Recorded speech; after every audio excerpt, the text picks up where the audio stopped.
welcome everyone for joining us. Glad you could be part of it. I will keep my part very short because there's a lot of great stuff ahead. Yeah, just want to thank you. And what I would like to do, because as I said a little bit earlier, I don't believe anyone knows everyone. And what we've had some of the actors who have signed up do is just very, very briefly share, well, first where you are, because you could be anywhere in the world, and maybe just a little bit about what brought you to this. It doesn't have to be extensive or long at all, and may be helpful for the others on the call to do a very quick introduction as well. I will, just for a kind of housekeeping thing, Liz, if you don't mind just turning off your camera, just so I knew you were going to say that. I was about to do it. I figured I'm not really here. I'm just sneaking in, listening. Glad you're here, Liz. Yeah, we are very glad you're here. Good to see you, Gigi. Nice to see you. So I do know Corinna, so I'll start with Corinna. If you want to just share a little bit about your journey, or what brought you to this. Sure. So my name's Corinna. I'm in Chicago, and I've done acting and directing mostly for fun for years now. That's how I met Nathan in Chicago. And let's see, I've always loved Shakespeare. I've directed a couple, volunteer cast Shakespeare productions. And I guess, especially with COVID, I've just started to feel really out of shape in terms of theater, anything. So I thought this would be a good opportunity. I was an audience member in the last session, the last round. So I logged in and watched a few of those. So I was interested. Good. Awesome. Very cool. And Madeleine. Hi. So I'm in classes with Gigi, and I got an email about this, and I want to do a little bit of Shakespeare because I feel like I want to do like a little bit of the theater part, and Shakespeare, of course, is wonderful. So and I love this part. That's fun. So a little bit of fun, I think. And, and I really want to get to enunciate well and all this, like, because I tell my daughter all the time, I've always told her to, enunciate, because she's been acting always. And now I want to see if I myself can do it, So, yeah. So it's 4 weeks, and then, yeah, I'm excited. I think I'm doing it a little bit for fun. Great. And do I detect LA? French in your background? Yeah. Excuse me. Yeah. Do I detect French in your background? Well, not in my accent, I hope. No, it sounds like Dutch or Swedish or. Yes, a Scandinavian accent. So Scandinavian, yeah. So yeah. No, I do speak French, but. And are you located in LA right now? Yes, I'm out in Calabasas, actually. Okay, great. Well, great. In the beautiful canyons, Malibu Canyon here. Oh, nice. Yeah. All right. Well, from the rest of the group, who would just like to share, just so that everybody kind of gets to know everybody quickly? Hi, I'm Marcelo. Oh, go ahead, Gigi. No. Marcelo, Please. Marcelo. Darling Gigi, fearless leader. Please. Go, Marcelo. Hi, Marcelo Tubert. I am a founding member of Antias, and have worked with Gigi, and know Nathan from when he did Mother Courage, which was a really long time ago. And yeah, and I've been part of this workshop. I think this is my third piece. I had to drop out of one, but I love doing it because it's always a challenge. Every time you do Shakespeare, it forces me to do much more work than I normally do. There's so much more to dig and find and learn. So I'm very happy to be here. I'm in LA. Ross. Or Ross, okay. All right, I'll hop in. Ross Hellwig. I know some of these lovely folks from some time I spent at Antias. In fact, I think that's where Nathan, you and I met at Antias first. I believe so, yeah. Reconnected many different times and places over the years. And Gigi, it came to me last night. I think we did Young Playwrights Festival at Rubicon maybe 6 or 7 years ago. It was, I just suddenly was, I know you from before, but I actually think we did a reading together at one of those for Brian McDonald one year. And Gideon, I've worked with several times in San Diego on different projects, production of Edward II, and a number of readings and things like that. And I'm thrilled to be back here doing another one of these workshops. And yeah, ready to get going. I'll stop talking. You're going to be sick of hearing me talk by the end of tonight. I'm Gigi Bermingham. I'm an actor and director and teacher. And I've known Nathan for a long time through Antias, through performing together. And Nathan has had me on his Working Actors Journey podcast. And I've done one of these workshops before. So I'm very happy to be back again. I'm in LA. Good. I'm Gideon Rappaport. I'm the dramaturge for the production. I taught college and high school for 45 years. And for the last 35 have been working as a dramaturge in the theater as well on productions of Shakespeare. I'm in San Diego, and I love doing this because, as I said the other night, I love hearing Shakespeare done right. That's great. I might as well say, for those who don't know, I'm Nathan. I'm the crazy mastermind behind all of this. So whether it works or doesn't, I get all of that. Yeah, no, I'm just really thrilled that all of you can be part of this. I'm based in San Diego right now, and through the San Diego Shakespeare Society, I'm a board member there. That's how I connected with Gideon, and these things, especially during this pandemic, just kind of snowballed. We started with some live stream readings in the spring, and that led to conversations of, well, what are people really looking for? And the opportunity to spend a lot of time on a small amount of material really appealed to a number of people, because that's a luxury that they almost never get. And yet there's so much to be mined from these scenes and from these characters, as you'll see and discover. And so, yeah, I'm just thrilled that we can do it, and we've found ways to make it happen, and being able to involve people from all different parts of even California. It might be tough to get us all in one room in the same place in LA. So it's really wonderful that we can do it this way. And so that's about it for me. I will. Nathan, do you want to say something about next Thursday night? Oh, sure. Yeah. It shouldn't affect most of the cast, but you mean just like that you and I have another meeting at that time? Yeah. So we actually, because of the Shakespeare Society, there's another meeting going on. And so I probably won't be able to attend, and I don't know if Gideon will be able to attend either, but you'll have plenty to work on. And the room was available, for you guys to work as late as you want, but just wanted to mention that, yeah, and I think if Ursula can't make it tonight, she should be around next week too. So there's lots and lots to do. So it's a long scene. I'll stop now. I'll back off into my silent corner, yeah, I'm thrilled to listen in. So and behave yourself. Nathan, you said you won't be here next week. But correct. But did you say Gideon also won't be here next week? Likely. I have to be at the beginning of that meeting. I'm doing the invocation, and I don't know how long I need to stay there to participate, but I will try to decamp early enough to connect with you. Being a board member, I can give a special dispensation to Gideon to leave early, and he can run over to King John. Okay, good. Cool. All right. Excellent. But I just should add that Ursula and I worked the other night, and she and I are of one mind, and she's great. So yeah. I'll let her give a little intro whenever she's able to attend. But she has a very extensive background in regional theater and Shakespeare, and worked with Patsy Rodenberg and I think Cicely Berry and Christine Linklater. So just all the people that you hear about when you think about voice for Shakespeare, Ursula is a direct connection to all of them. So you're in good hands with her too. So all right, enjoy, break a leg.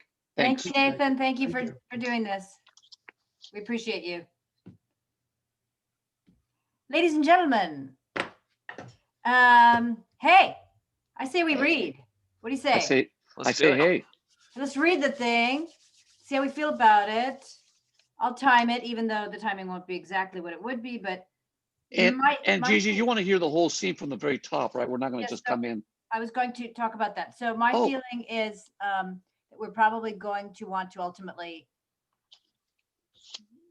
cut a lot of it, probably the top and then the bottom. But Yeah. I don't see internal cuts within the internal part of the main scene. But let's see how we feel. If we're like, oh my God, we have to do the whole scene, then we'll do the whole scene. It's just a question of what you want, especially Madeleine and Corinna. What do you want? Do you want more time talking or more time acting? How much time do you want to spend on stuff? You want more of a broad stroke or you want specificity? So we can talk about that after we read through it. But yes, for tonight, let's read the whole thing. And so everybody know who they're playing? Marcelo King John, Corinna CHATILLON in this first scene. Madeleine, of course, Queen Eleanor. Did Madeleine, will you read Lady Yeah, that's fine. Falconbridge? And Corinna, you'll be reading also Essex and also what's his name, Gurney? Yeah. Okay. Yeah. Thanks. Also, my name's Corinna. It's not spelled phonetically correct. So Corinna. yeah, Thank you. yeah. Thank you. Will do. Thank you for correcting me. All right, my friends, it's all you. I will only interrupt if there's a crisis of some kind. Now say, Chatillon, what would France with us? Thus, after greeting, speaks the King of France in my behavior to the Majesty, the borrowed Majesty of England here. A strange beginning. Borrowed majesty? Silence, good mother. Hear the embassy. Philip of France, in right and true behalf of thy deceased brother Geoffrey's son, Arthur Plantagenet, lays most lawful claim to this fair island and the territories, to Ireland, Poitiers, Anjou, Touraine, Maine, desiring thee to lay aside the sword, which sways usurpingly these several titles, and put the same into young Arthur's hand, thy nephew and right royal sovereign. What follows if we disallow this? The proud control of fierce and bloody war, to enforce these rights so forcibly withheld. Here have we war for war and blood for blood, controlment for controlment. So answer, France. Then take my king's defiance from my mouth, the farthest limit of my embassy. Bear mind to him, and so depart in peace. Be thou as lightning in the eyes of France, for ere thou canst report, I will be there. The thunder of my cannon shall be heard. So hence, be thou the trumpet of our wrath and sullen passage of your own decay. An honorable conduct let him have. An honorable conduct let him have. Pembroke, look to it. Farewell, Chatillon. But now, my son, have I not ever said how that ambitious Constance would not cease till she has kindled France and all the world upon the right party of her son? This might have been prevented and made whole with very easy arguments of love, which now the manage of two kingdoms must with a fearful bloody issue arbitrate. How strong possessions and our right for us. Is that, see, I have a page missing. Was that me now? Yes. Yes. Yes, one of my, and then all the rest are, yeah. So all the rest I have, it's the one that's missing. Whose dog? Whose dog? Oh, it's my dog. Yeah. Okay. So what's happening, Madeleine? Do you have to print that page then? This page, yeah, I have to find it. Hang on just a minute, you guys, my dad's calling. I gotta take this. We'll take a break now. We have two things. Sorry. Take a break, no worries. I have Essex again when he says my liege. I have that. So that's fine. So you're just missing your little speech at the bottom of the second page, or whatever, the third page, I don't know, page 9. You're just missing lines 40, 41, 42, 43, it sounds like. Okay, line 40. Just 40 through 43 is what you're missing. Okay. There's so many emails for different things here. Okay, here is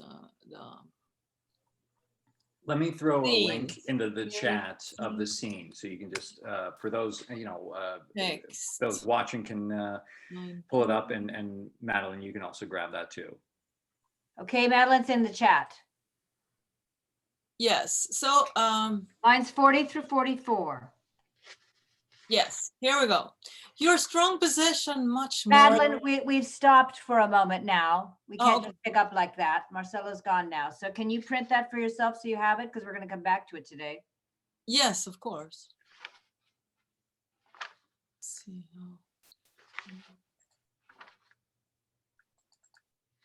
I don't know how that happened. Everyone's wonderful. Corinna, you're wonderful. I know I butchered those. I wasn't sure if it was French or what kind of, and I switched it around as I went. That's great. Let's practice them since we're waiting. Okay. Good idea. The stress is on the first syllable of each because we're starting with an iamb. So Okay. Ireland, Poitiers, Anjou, Touraine, May. Okay. And pronounce them as in English rather than Okay. French. Wait, Although so I I'm have sorry. to say that in King John's time, they were all speaking French at court, but Right. not in Shakespeare's time. So excuse me, Gideon, why are we saying Poitiers, which I've never heard ever in my life? Or Poitiers, How about Poitiers? No? that's fine. You can do it. It's up to you. I'm just saying that Shakespeare's spelling would have expected an English pronunciation. That's all. It would still be Poitiers, I think. Well, it would be Poitiers, Oh, okay, okay, but but not. I'm not standing on that. That's fine. However you want to do it. It's up to you, Corinna. Okay. But emphasize the first syllable of each for sure. Okay. Yeah. Madeleine, do you have what you need? Yes. Marcelo, are you back? Marcelo, you're muted. I am back and I'm unmuted. And we left off on our strong position and our right for us, right? Yes, I had just given that cue. I can give it again. We can head in. Yeah. We Are ready? you ready? Yes, let's do it. Our strong possession and our right for us. Your strong possession much more than your right. Your strong possession much more than your right, or else it must go wrong with you and me.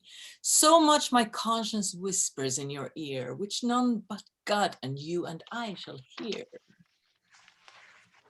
My liege, here is the strangest controversy come from the country to be judged by you that e'er I heard.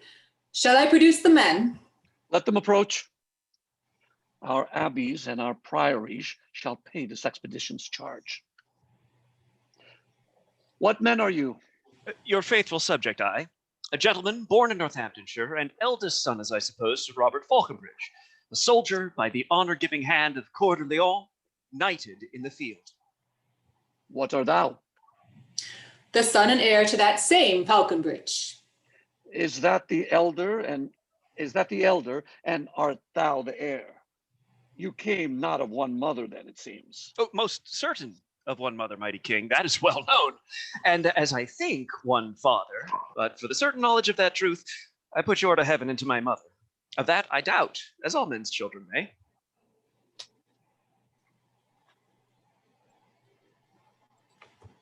Eleanor?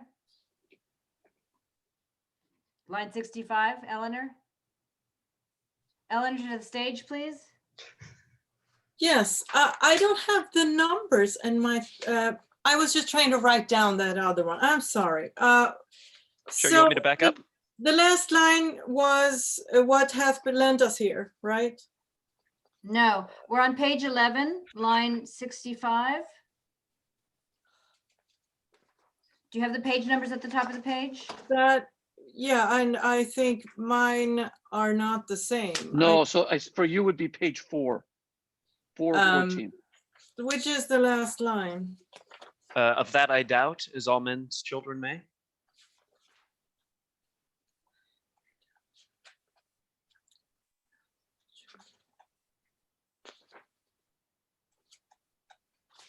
Do you not have the line numbers, Madeleine?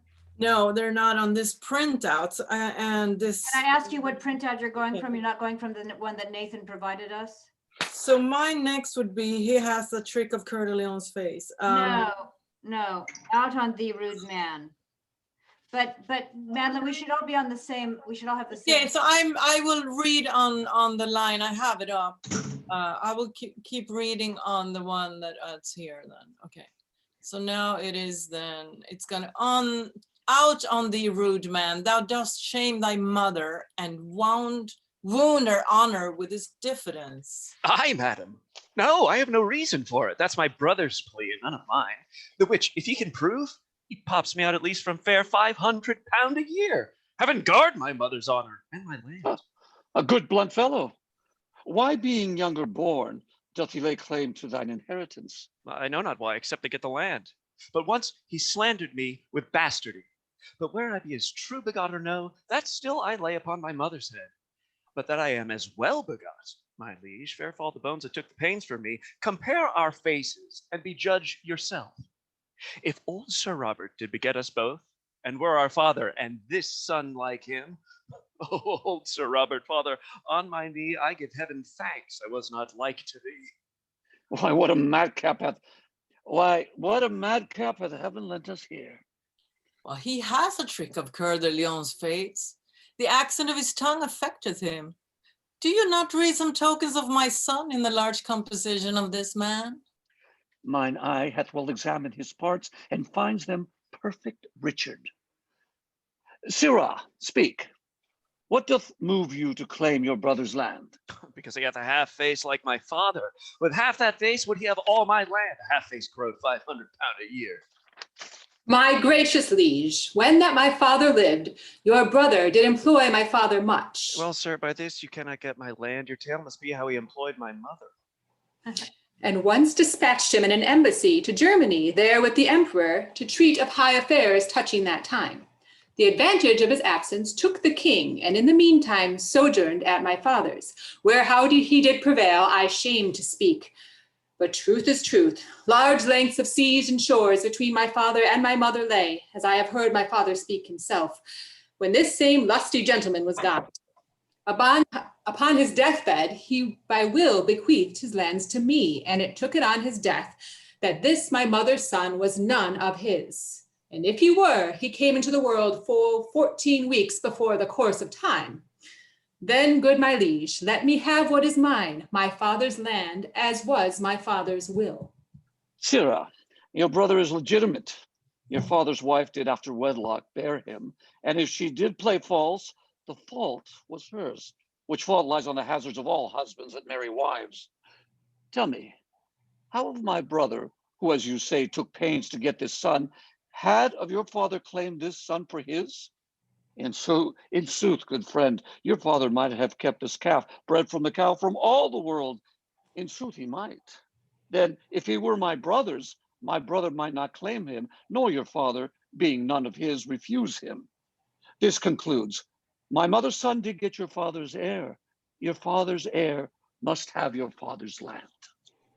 Shall then my father's will be of no force to dispossess that child which is not his? No more force to dispossess me, sir, than was his will to get me, as I think.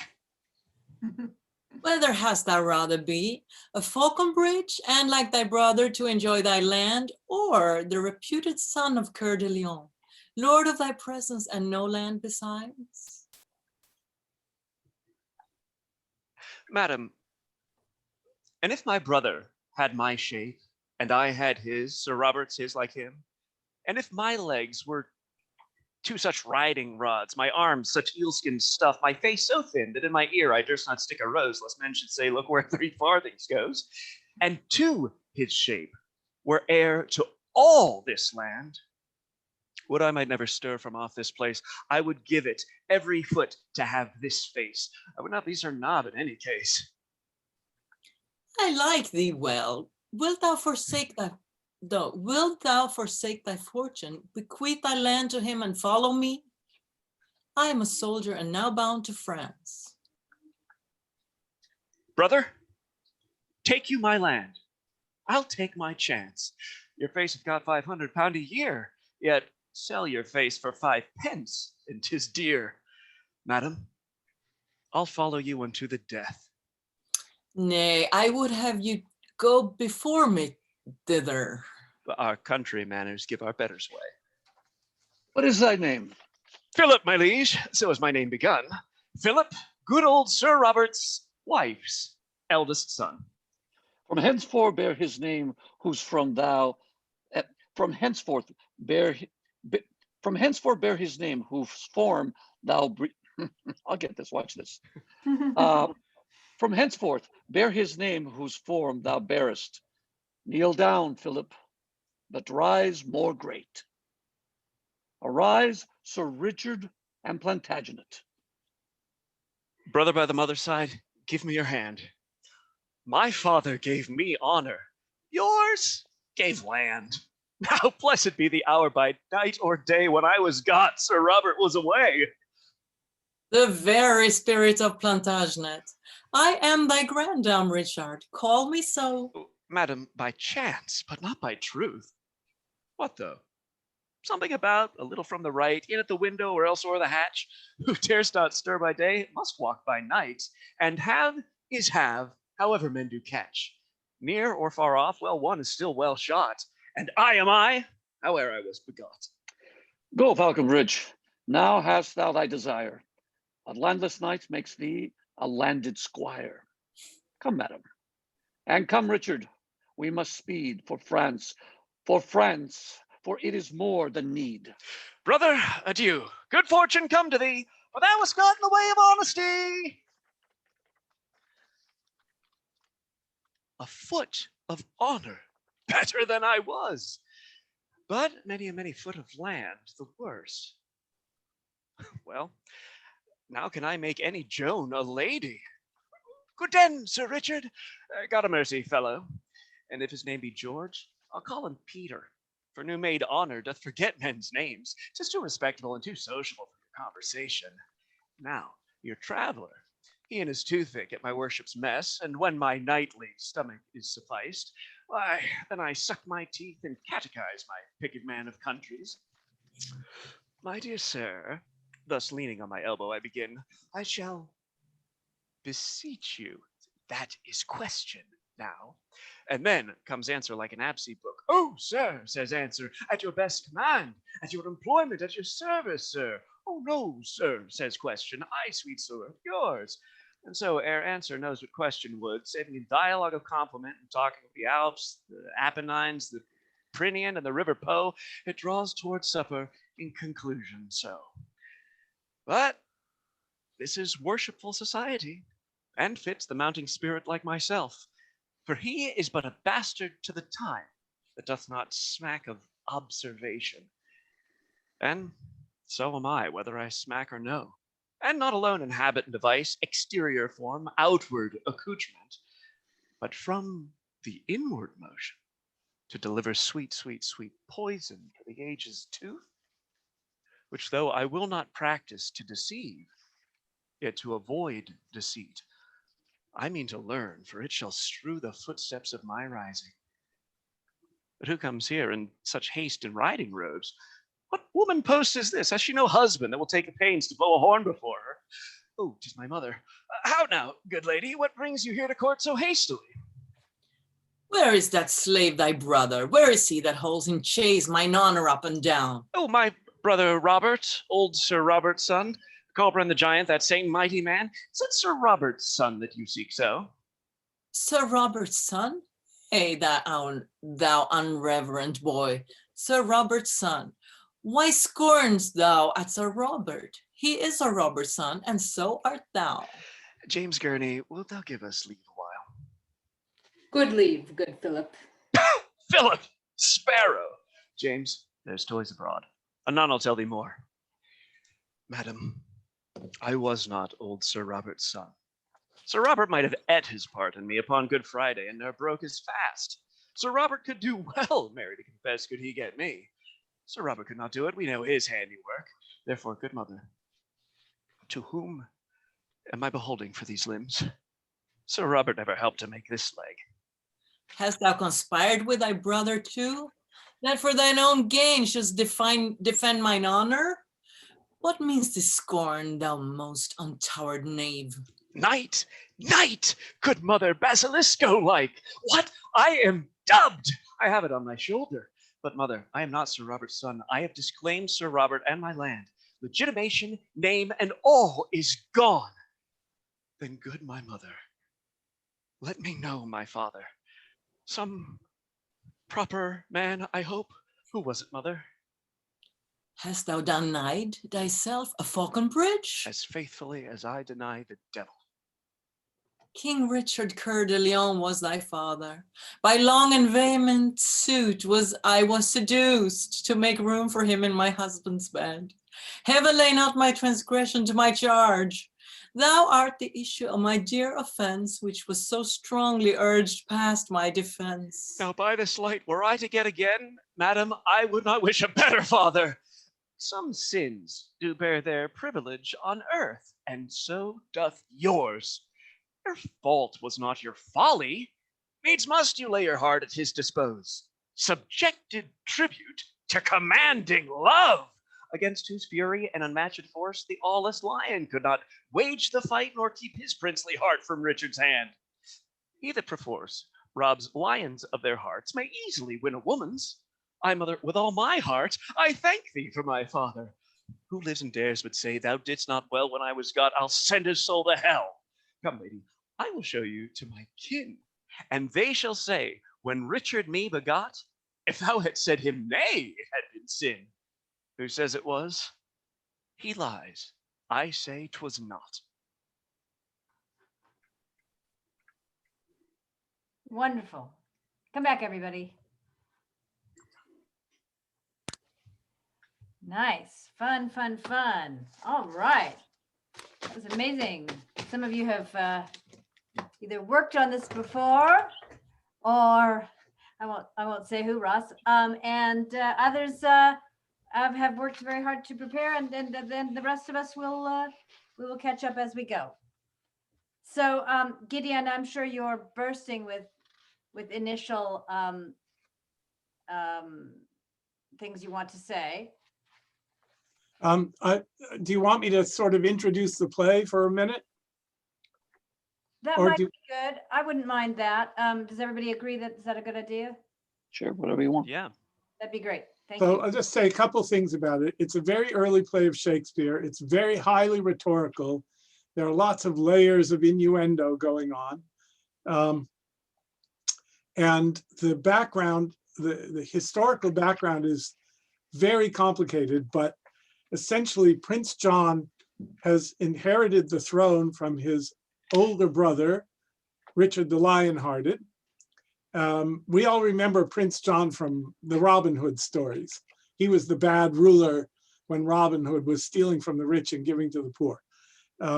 Shakespeare doesn't bring Robin Hood in here, although he mentions him elsewhere. But there was a brother between Richard the Lionheart and John, or there were actually a couple. There were lots of heavy politics in the generations before. They were rebelling against their father, Henry II. But Richard has an older brother, and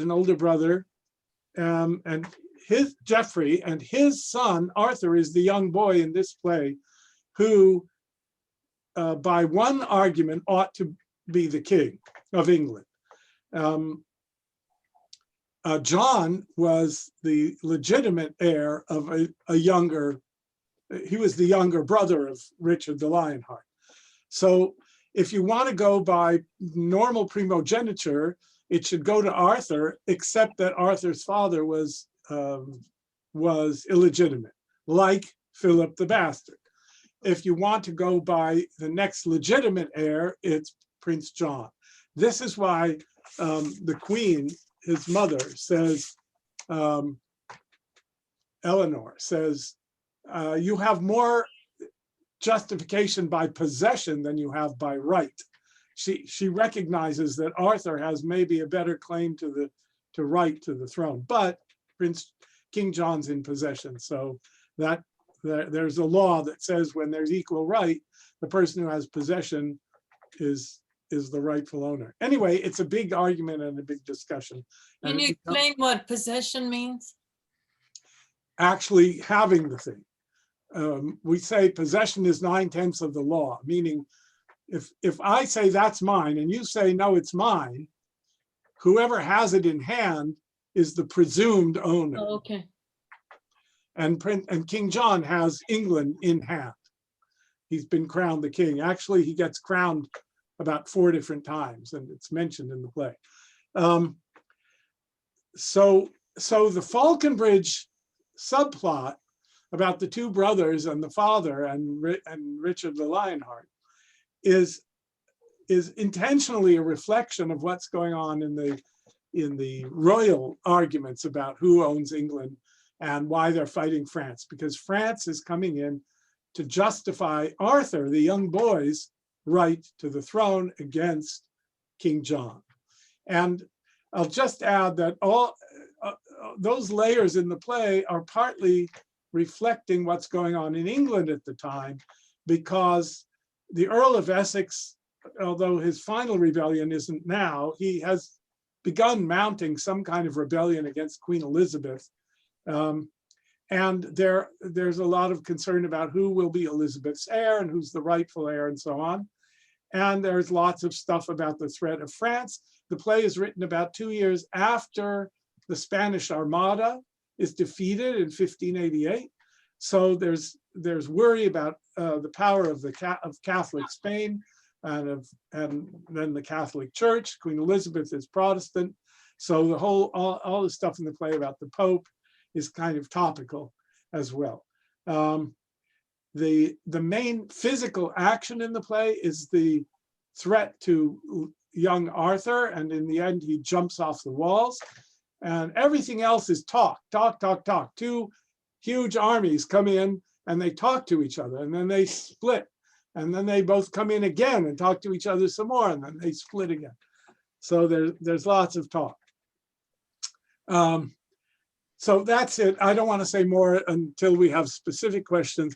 There's a lot of, Ross, I was going to tell you that passage about feet of land, and that's just laden with sexual innuendos that he's not intending, I think, specifically to mean, but that Shakespeare's using to play with us.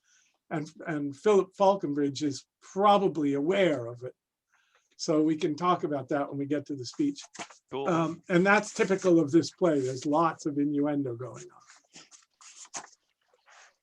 on. That's it. Thank you so much. So how would people like to proceed? I would like to, if you're ready, I'd love to decide how we're going to cut it. And then secondly, we can just do text work tonight. But I think it would be nice to read through whatever we decide the scene will ultimately be at least once. I mean, Sounds good, Gigi.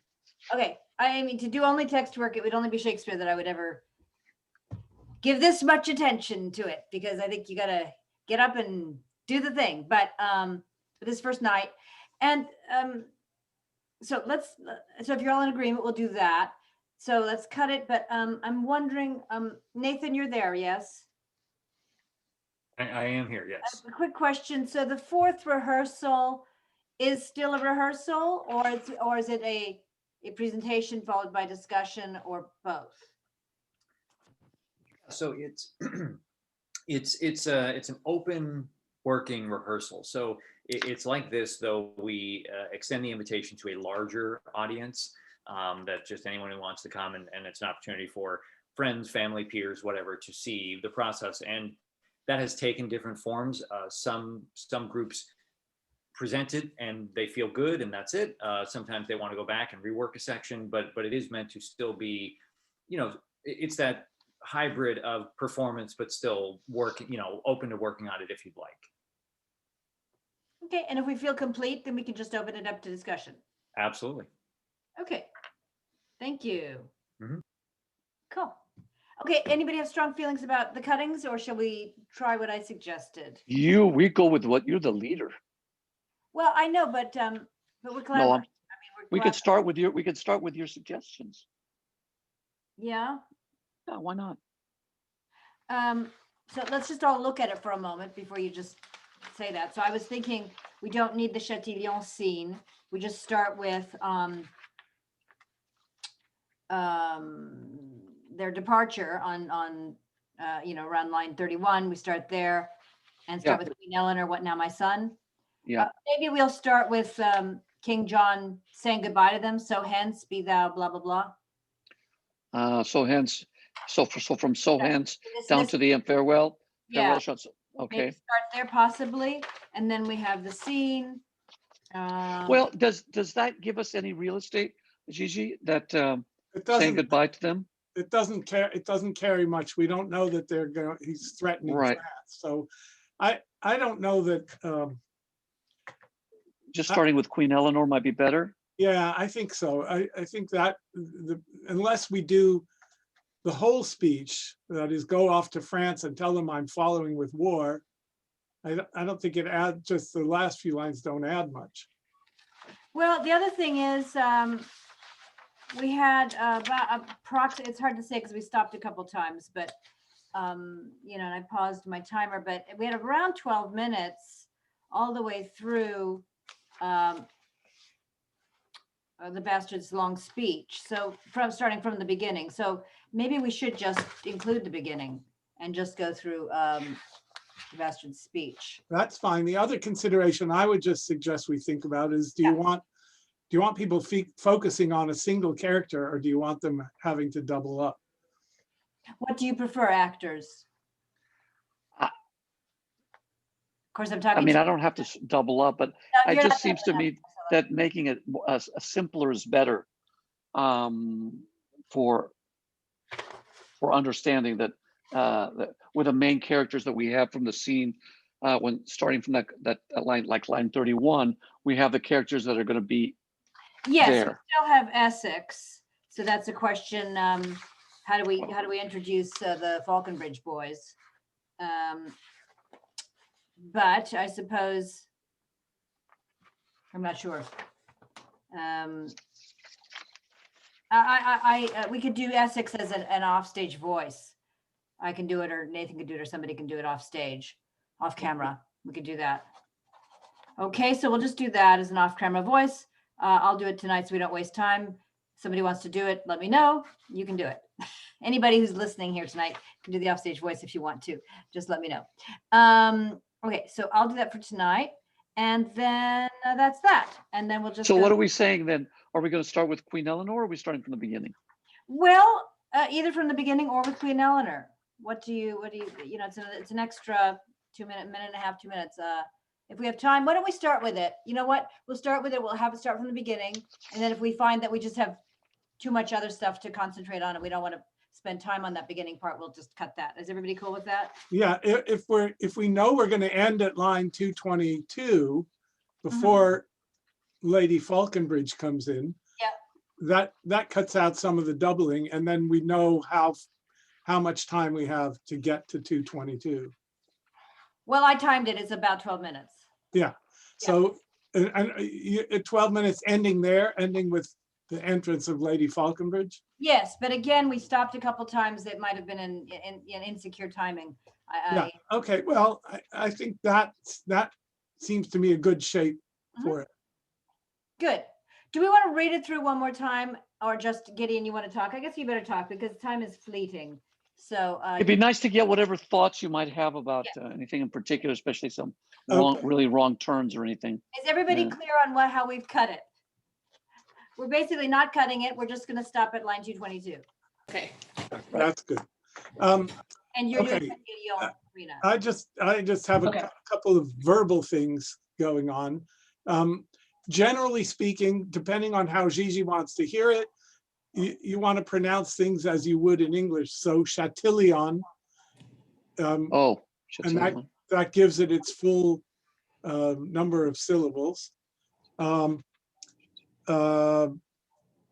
Marcelo, you had examined instead of examined, or you said examined instead of examined at line 92. Ross at line 209, we're talking about the Pyrenees, so that's right. Pyrenean, I think. Pyrenean, great. 187. Let me look at it one more time. Is it a Gideon? Is it mine eye hath well examined or Yeah. examined? No, examine. I think I've got a Examine. little accent mark at line 9. I do. Examined. No, mine eye hath well examined his parts. Or examined. Yeah. Okay. Yeah. Gotcha. And then Ross at 209. Talking of the Alps, and this is a kind of classic English characteristic of fast talking travelers. It's a kind of generalization that's common. And talking of the Alps, and it comes from classical literature. This list actually does. And talking of the Alps and Apennines, the Pyrenean and the River Po. Does that make sense to you? I think so. So it just, in other words, it's a almost a colloquial phrase or something. Yeah, he's just adding them all up because it's, You know, it's what The four travelers corners do. of the earth or something like. It's He's like showing that kind of off. phrase. Okay. How he's traveled. In his imagination of talking with, lords, gentlemen, high-ranking people. And at line 214, you want all the syllables in observation, however, Thank you. however much you want to give it. And then, back at line 85, sorry, this is Falconbridge 2, Philip. What was the line? Oh, I give heaven two. thanks I was not like to thee. To thee. Is it two? No, it wasn't that actually. No. I think, by all means say two, but my point is heaven should probably be one syllable. Got it. Heaven.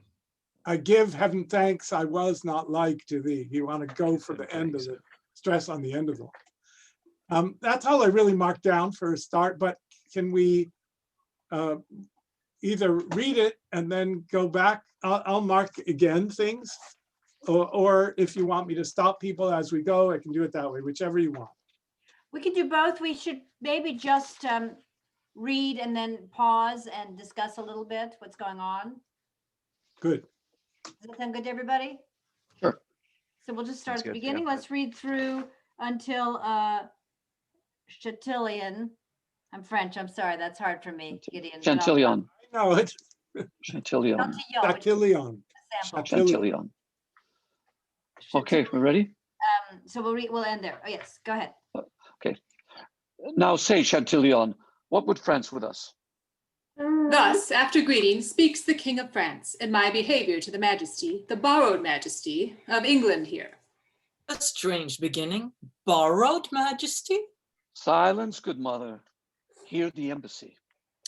Philip of France, in right and true behalf of thy deceased brother Geoffrey's son, Arthur Plantagenet, lays most lawful claim to this fair island and the territories, to Ireland, Poitiers, Anjou, Touraine, Maine, desiring thee to lay aside the sword which sways usurpingly these several titles, and put the same into young Arthur's hand, thy nephew and right royal sovereign. What follows if we disallow this? The proud control of fierce and bloody war, to enforce these rights so forcibly withheld. Here have we war for war and blood for blood, controlment for controlment. So answer, France. Then take my king's defiance from my mouth, the farthest limit of my embassy. Bear mind to him, and so depart in peace. For thou as lightning in the eyes of, be thou as lightning in the eyes of France. For ere thou canst report, I will be there. The thunder of my cannon shall be heard. So hence, be thou the trumpet of our wrath, and solid presage of your own decay. And honorable conduct let him have. Pembroke, look to it. Farewell, Chatillon. Pembroke, look to it. Farewell, Chatillon. Good. Pembroke, look to it. Farewell, Chantillion. Yeah, good. Okay, 5 notes I have. Line 3. In my behavior means in my person. I am the representative of the king. So thus, after greeting, speaks the King of France through me, to the borrowed majesty of England. Okay. Greeting the borrowed majesty is what is the idea of the 3 lines. Do you get what I mean? Thus, after greeting the borrowed majesty of England. Yeah. First, I'm supposed to greet you in my person, and then I'm going to tell you what I'm here to say. Okay. Okay. Ladies and gentlemen, there's somebody off camera that has a sweet child that we're hearing them rather loudly. So whatever you can do to Just mute if you're off camera. It's me. I'm trying to nurse him to sleep. Sorry. Corinna, do your thing. That's why I had no idea. You're hiding it well. See, you're from the neck up, that's why. All right. Okay. 15. The nephew and right royal sovereign. So sovereign needs 3 syllables Okay. for the meter. Sovereign. Yeah. Just do the line for me quickly. Thy nephew and right royal sovereign. Yeah. You don't have to overdo it, but that's good. Okay. 17. To enforce probably should be elided. To enforce these rights so forcibly withheld. To enforce. To enforce. So it's almost as if it's one word. Okay. In other words, you don't want to breathe between 2 and enforce to make it almost 1 syllable to fit the meter. Okay. Line 20, King John. We have war for war, blood for blood, controlling for blood. So I want you to give me that so answer France, meaning tell France that. You know what I mean? Yep. Okay. And then at 26, I think you can put a lot more weight on the word wrath, or wrath, probably in America. Cannot be You heard. be the trumpet of our wrath, and our wrath is going to lead to your destruction, your decay. So a little more emphasis on the wrath part of it. Yeah, because Yeah. he's answering threat with threat, basically. We're not afraid of you. I'm coming faster than you can get there. I'm coming to France to beat you up. Yeah, so be thou the trumpet of our wrath and sullen presage of your own decay. And your own decay is also a threat. I'm Yes, coming, I'm going to destroy you. Yeah. And this is part of the characteristic of King John, that he's hasty at some times, he's deliberative at other times, and he's intense. He has moods, actually. So he's been, the fire has been lit under him by this outrage. News, right? This, by this news that's. Yeah, but it's not just news, it's an attack, it's an accusation. We want you not to be king, and we're going to put our little guy in your place. Oh, no, you're not. I'm coming back to beat you up. Gotcha. Okay. I think that's all I wanted to say to start. Perfect. Okay, keep going. So I guess, yes, I guess I'll direct later. Let's just continue. No, what do you have to say? No, since we have your. Otherwise, we won't get through tonight. This is great. This is more important just to understand the text.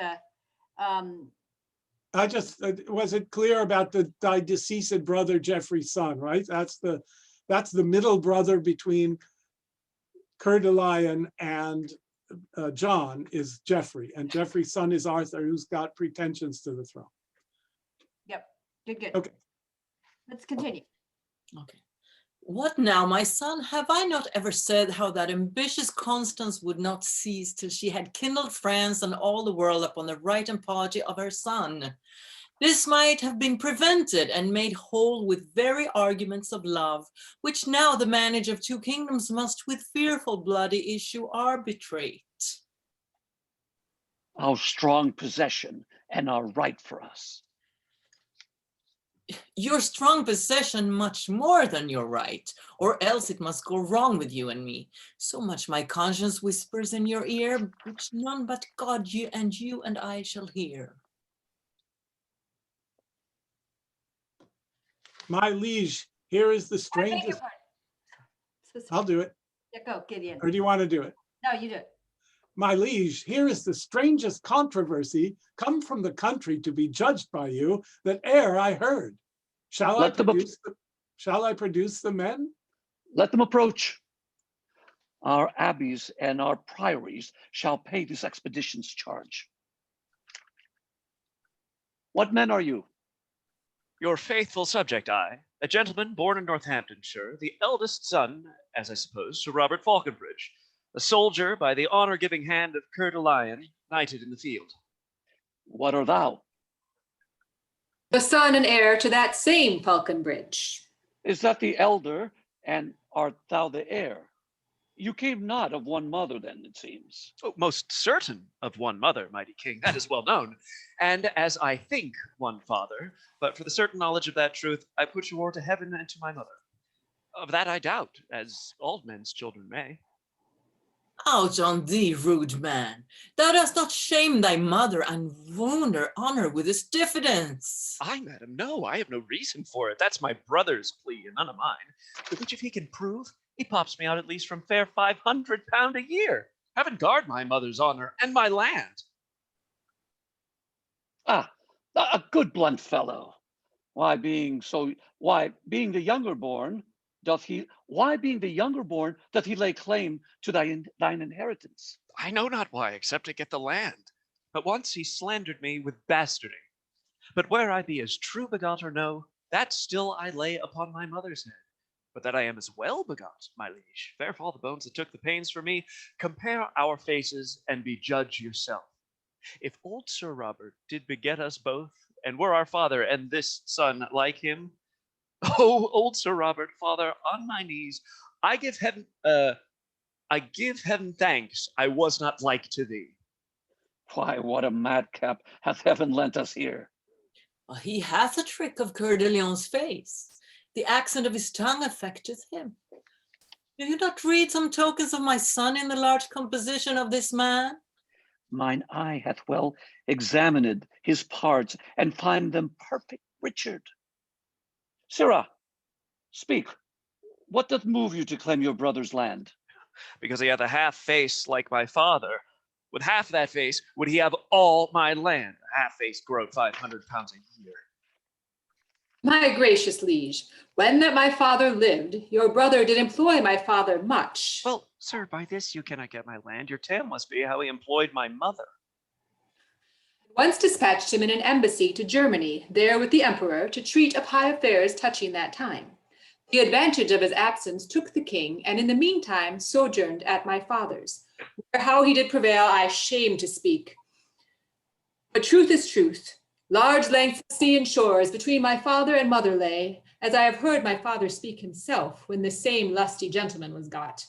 Upon his deathbed he by will bequeathed his lands to me, and took it on his death that this my mother's son was none of his.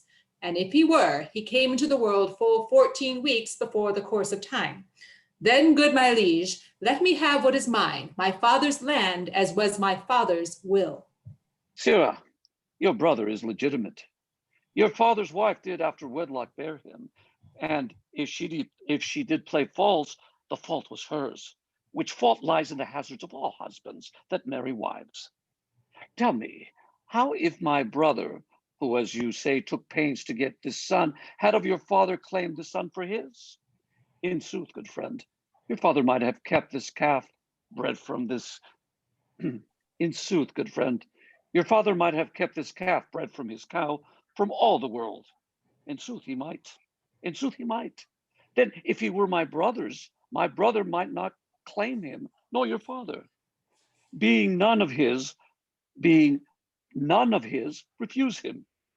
This concludes. My mother's son did get your father's heir. Your father's heir must have your father's land. Shall then my father's will be of no force to dispossess that child which is not his? No more force to dispossess me, sir, than was his will to get me, as I think. Whether hast thou rather be a Falconbridge, and like thy brother to enjoy thy land, or the reputed son of Coeur de Lion, lord of thy presence and no land besides?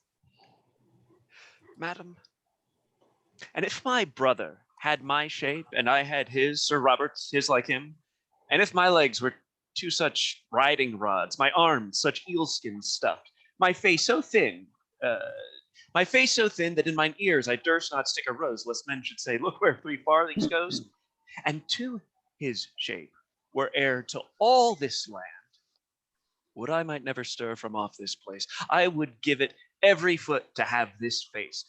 I would not be Sir Nob in any case. I like thee well. Wilt thou forsake thy fortune, bequeath thy land to him, and follow me? I am a soldier and now bound to France. Brother, take you my land. Can I'll I take add my- something? Sure. In a moment, Madeleine, let's keep going. Yeah. Okay. Brother, take you my land. I'll take my chance. Your face hath got £500 a year. Yet sell your face for 5 pence. It is dear. Madam, I'll follow you unto the death.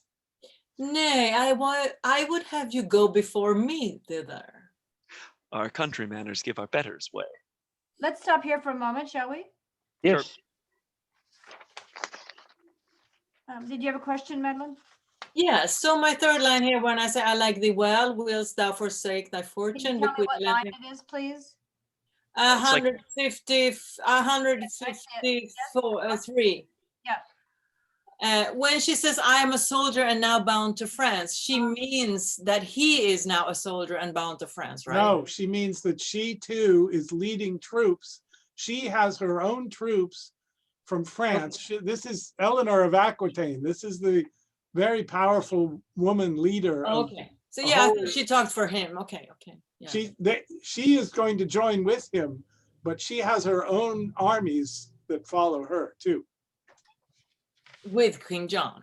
Yes, with King John to go to France to to defend themselves against this attack.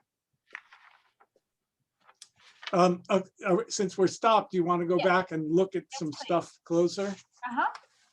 Okay, so starting at line 33, Yes, please.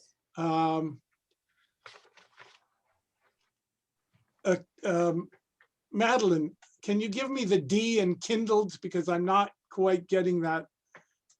I'm not hearing the D, and so the word is getting a little bit fuzzy. Kindled. Kindled, yeah. Kindled. Okay. Yeah, just that D will help. Philip, let's see, arguments of love. Okay, so it's clear that possession versus right. You got this right, both of you who have to say possession and right. You got it clear, and that's what I was talking about before about possession versus the legal right. At line 55. When you say a soldier, you're defining him in a sense. You're not just adding information. When you identify someone in the Renaissance, you don't just say his name. You have to say who he is, what his rank is, whom he serves, and all that stuff. So you're defining his place in society by saying a soldier. And knighted, right? Yes. That's the real important one. Yes. Okay. By Coeur de Lion. Oh, I want to say that we should all be saying that name the same way. Yeah. Gigi, you can decide how you want it, but Shakespeare probably means us to say Coeur de Lion. I think we should say it Coeur de Lion. Coeur de Lion. Okay. Coeur de Lion. Why doesn't everybody say it together? That way it's in your mouth. Coeur de Lion. Coeur de Coeur de Lion. Lion. Okay. John at line 58. Bring out the antithesis between that and thou. Is that the elder and art thou? Yes, I got it. You got it?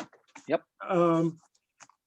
Queen ELINOR, when you say out on thee, you want to hit the out. Shakespeare's phrase is, the hell with you, out on you. Mm. You know Okay. what I mean? So you don't hit the pronoun, you hit the out. Out on the rude man. Yeah, there you go.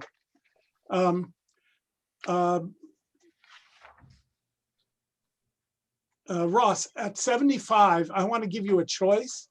In the Arden edition, there's a dash after Y and another dash after land, so that in that edition, they're implying, I know not why, but once he slandered me with bastardy.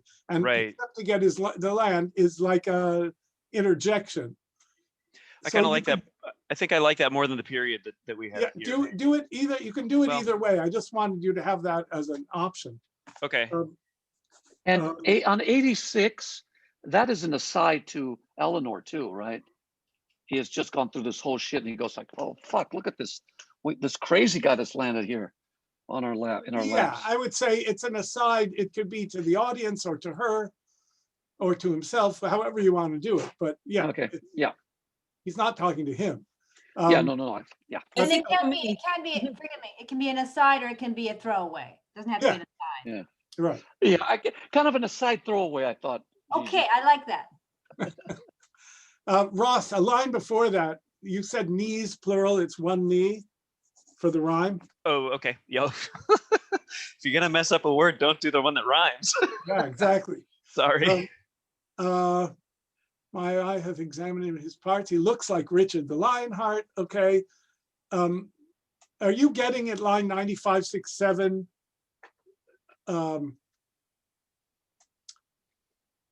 A groat was a coin that had an image on it, which was in profile. It wasn't the full face, it was in profile. So that's the joke about a half-faced groat, which is worth almost nothing. And and this, I just should tell you that this part was probably played by a man named Sinclair, who was an actor in Shakespeare's company, who was famous for being thin. He probably played Ague Cheek, and he probably played, is it Shallow? Somebody that Falstaff calls, minuscule, thin. So that's what he's doing. That's probably who's playing Robert Falconbridge. So Philip Falconbridge is buff, and he's making fun of the narrowness, the shallowness, the physical weakness of this half brother of his. So you can play with half the face and half a groat, or half-faced groat. 105.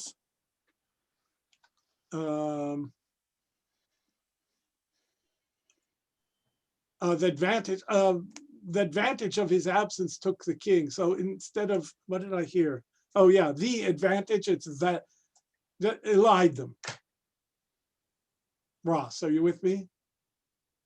I think that's Robert's line. Oh, I'm sorry. That's me. Yeah. I'm sorry. I realized it as soon as I said it out loud. Yeah. Okay, good. Good. A 110, that's also yours. The as I have heard my father speak himself is not a major thing. It's like a parenthetical.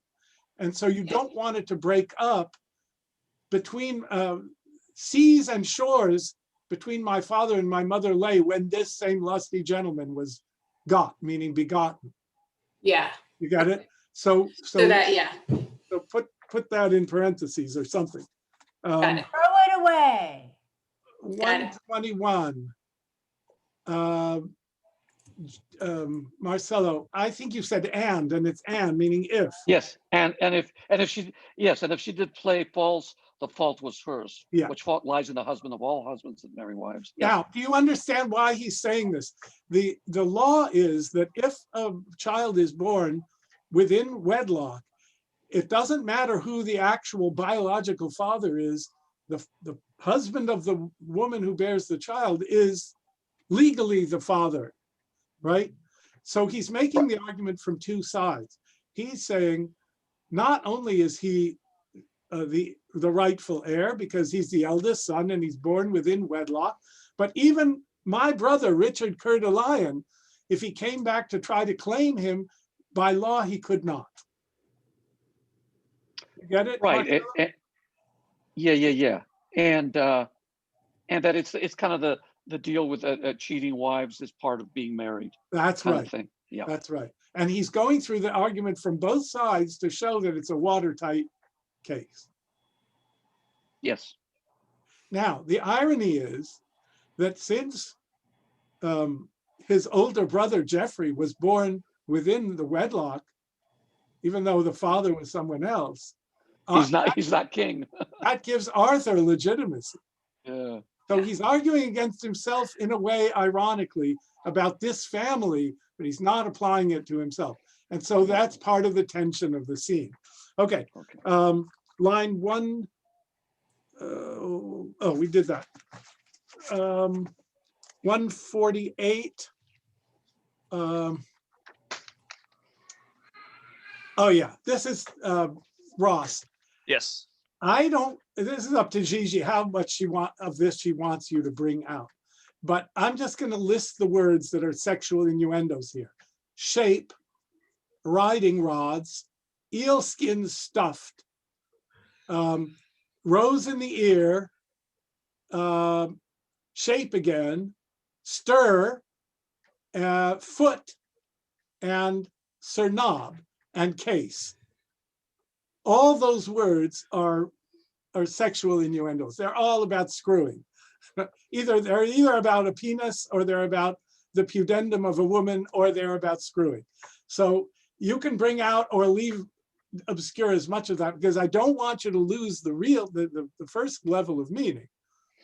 You get what I'm saying? You're really making an argument about how this brother looks and how you wouldn't want the land no matter what. And by the way, we're heir to all this land. That includes not just Falconbridge's land. That includes all of England. England, right. Because you're the son of Richard the Lionheart now. So who knows whether you might, but you're the bastard son, so you're not going to, but if you could inherit England, you wouldn't if it meant looking like him. Right. It's funny. Right. But it's also got all these sexual innuendos coming out. Okay, I don't You're want to. such a bastard. So, Gideon, so may I interject to Ross now, just so we're on the same page about that. So Ross, I leave it up to you, but I would say, please don't emphasize it so that the audience knows it's sexual, but you internally know it. Right. Well, my question would be, if Philip does indeed know it, why is he doing it? What fun is he having? Is he having fun He's having fun at Robert's expense, sort of publicly, or is it for his own sort of? Yes. Okay. Yes, and yes, both. And the king probably gets the innuendos, which is why he calls him a madcap. You know, he likes this energy. This is life energy. This is vitality, and that's characteristic of Richard Coeur de Lion. So he's inherited that, and he's having fun. He's having internal fun. He's having external fun. And Shakespeare's having fun with his audience. There are some people in his audience who will get those innuendos and many people who won't. So, crazy fuck you. May I please respond to that as well? So for Ross, the actor, I don't want you to give a damn about the audience. I just want you to be inside yourself. So I think it's the kind of situation where you say something clever, and those who are also clever will pick up on it, and those who aren't won't. And you take the pleasure of knowing that some people are getting it and some are not, and you don't make it, emphasize it. Right. Okay. It's a strong enough argument without the innuendo, but it's showing off that there is innuendo there. So yeah, focus on the argument. Gotcha. Thank you. Good. Thank you. Two more things. Queen Eleanor, when you say France, everybody's got to be saying it the same way. So Right. Yeah, I was hesitating. yeah. So I don't know if you can say France, but France it goes against the grain, but yes. And then the last one is line 158. What do I mean? Thither. I pence into his ear, Madam, I'll follow you. Madam, I'll follow you unto the death. Oh, it's Queen Eleanor. Nay, I would have you go. I want you to see what it feels like to hit the word before. Okay. He says, I'll follow you to death, and you want him to fight for you and die ahead of you. You want him to die instead of you. Yeah. Nay, I would have you go before me thither. Yeah, better. How do I say thither? Thither is correct. Thither.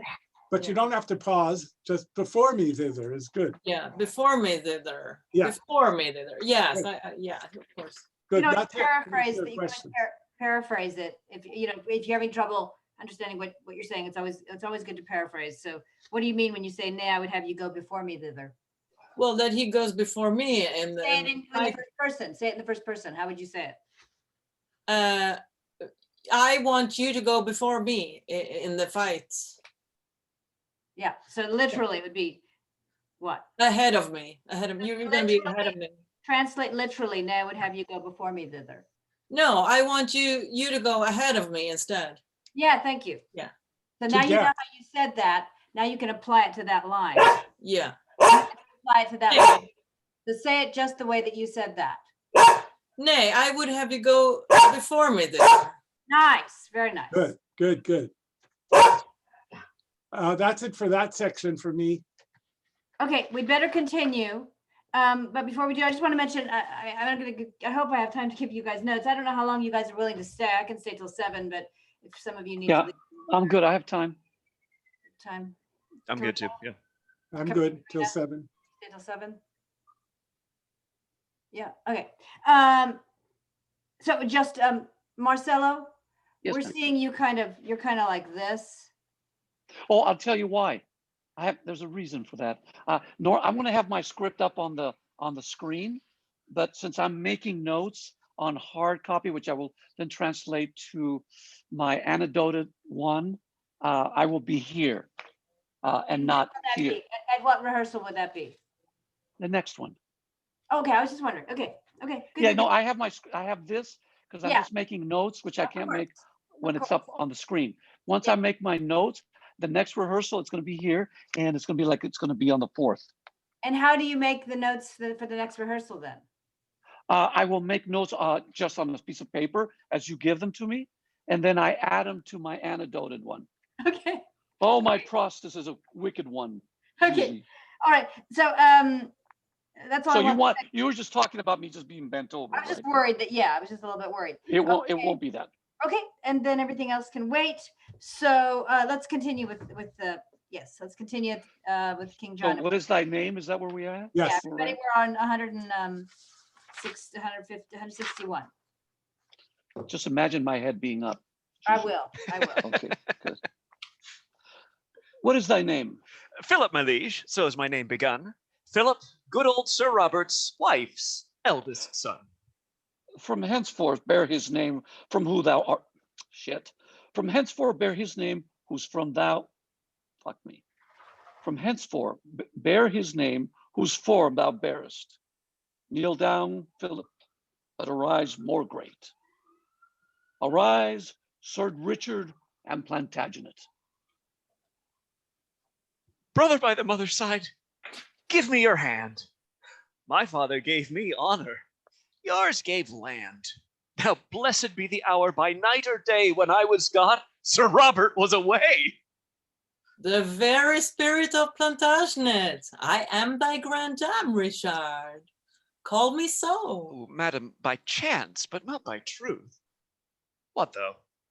Something about a little from the right, in at the window or else o'er the hatch. Who dares not stir by day must walk by night, and have is have, however men do catch. Near or far off, well won is still well shot, and I am I, howe'er I was begot. Go, Falconbridge. Now hast thou thy desire.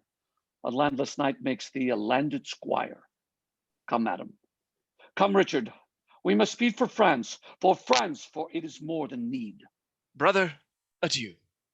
Good fortune come to thee, for thou hast got the way of honesty. Should I keep going, or should we stop before the beast? I think you better go because after you Okay. speak, we're going to cut it. That's it. Great. Bring us home, baby.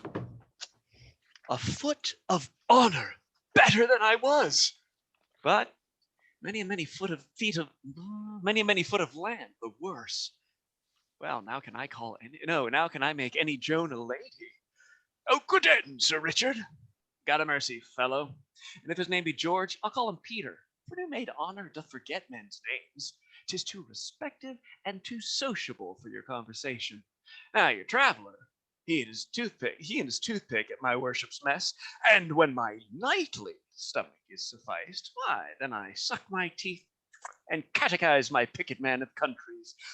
My dear sir, thus leaning on my elbow, I begin. I shall beseech you, that is question now, and then comes answer like an Absy book. Oh, sir, says answer, at your best command, at your employment, at your service, sir. Oh, no, sir, says question, I, sweet sir, at yours. And so ere answer knows what question would, saving in dialogue of compliments and talking of the Alps, the Apennines, the Pyrenean, and the river Po, it draws towards suffering conclusion. So, but this is worshipful society, and fits the mounting spirit like myself, for he is but a bastard of the time that doth not smack of observation, and so am I, whether I smack or no, and not alone in habit and device, exterior form, outward accoutrement, but from the inward motion, to deliver sweet, sweet, sweet poison for the age's tooth, which though I will not practice to deceive, yet to avoid deceit, I mean to learn, for it shall strew the footsteps of my rising. Bravo.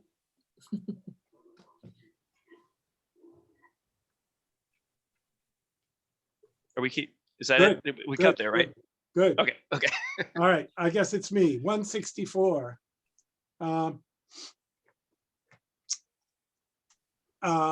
Marcelo, this is, I'm going to try to help you not stumble on this line. So just think of bear and barest as the two ends of a balance beam, and the antithesis within those two is name and form. So it's A, B, B, A, bear, name, form, bear. Sorry, what lines are you on, please? I'm line 164. Mhm. Marcelo, you're muted, so I can't hear you. Marcelo, you're muted. Sorry. So from henceforth bear his name, whose form thou bearest. Yeah, and you don't have to hit barest again because we get bear is being repeated. The point is the antithesis. You carry his name, you carry his form, so now carry his name. From henceforth bear his name, whose form thou bearest. I got it. Okay, Yes. good. Very good. 168. Brother by my mother's side, give me your hand. My father, oh, you hit the me there. But it's really the different, the opposite is the two fathers. My father gave me honor, yours gave land. Oh, of course. Yeah. Not. Yeah. Yours gave you land. It's just yours gave land. Yeah. Thank you. Queen at I am thy grandam, line 173. It's the stress is on the first syllable. Bump ba ba bump ba bump ba bump ba ba. I am thy grandam, Richard, call me so. Oh, I am thy grandam, Richard, call me so. Call me so, meaning call me by that name, grandmother. Right. You don't have to call me anything else because I'm your grandmother. So call me a grandmother. You see? Yeah. That's me paraphrasing. Okay. At 174 and following, you're getting the poem. It's a poem, right? Mm-hmm. Right hatch, night catch, shot begot. It's a curdle sonnet, a kind of short sonnet, a quatrain and a couplet. So milk it. Okay. Enjoy that it's a, yeah, okay. Enjoy it. Because it's, I mean, what it's about is sex and illicit adulterous sex. And it's now in the form of a love sonnet, which is why Richard slept with his mother, right? Right. So you can play. When you say foot at 190, it's another sexual innuendo. It's the French foutre, and it means screw, a woman. So you can think through the word, all the uses of the word foot as that, as much or little as you want. Okay. Line 191. Oh, you said, oh, good den, Mr. Richard. You added a syllable there. Oh, sorry. So just do me that line in that full energy without the O. Which one? Good. Oh, sorry. I'm sorry. what- 191. Good end, Sir Richard. God a mercy, fellow. Yes, good. So you can hit den. Okay. Instead of being tempted to say, oh, you can hit den. Good end. Yeah. Great. Line 201. I'm you sorry, know that- Gideon, Sorry. what about 195? It's for your conversion. You're saying conversation. Oh, dear. Oh my Oh, yeah. goodness. Thank you very much.